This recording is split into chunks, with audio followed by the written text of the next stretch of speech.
Back for today's typical day in history. For March 18th, we're going back to 1874, and we're headed out to Fitchburg, Massachusetts for the birth of James Callahan, better known as Nixie Callahan. He would become a pitcher and a left fielder in Major League Baseball for the Phillies, the Chicago Colts/Orphans that would eventually become the Cubs, as well as the Chicago White Sox. He was also a manager for the White Sox as well as the Pittsburgh Pirates. But in 1902, as a member of the White Sox, he would become the first player to throw a no-hitter in the American League. Remember, the American League just came about a couple years earlier in 1900, but he made his debut in 1894 for the Phillies and was a pretty average pitcher. He pitched and played left field. He came to what would be the Cubs in 1897, where he would stay for 4 years before going to the White Sox. And on September 20th, 1902, he threw a no-hitter that became the first in American League history, which is kind of crazy because his up and down of his career, just 2 years earlier, he had once given up 48 hits in 2 consecutive starts,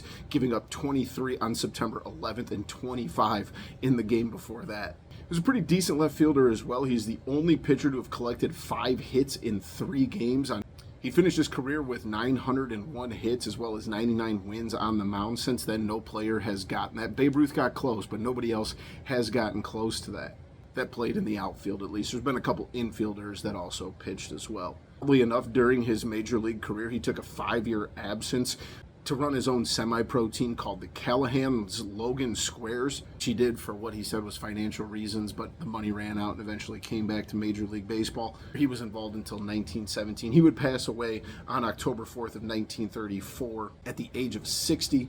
But it was on this day, March 18th, 1874, out in Massachusetts, Nixie Callahan, the first pitcher to throw a no-hitter in the American League, is born.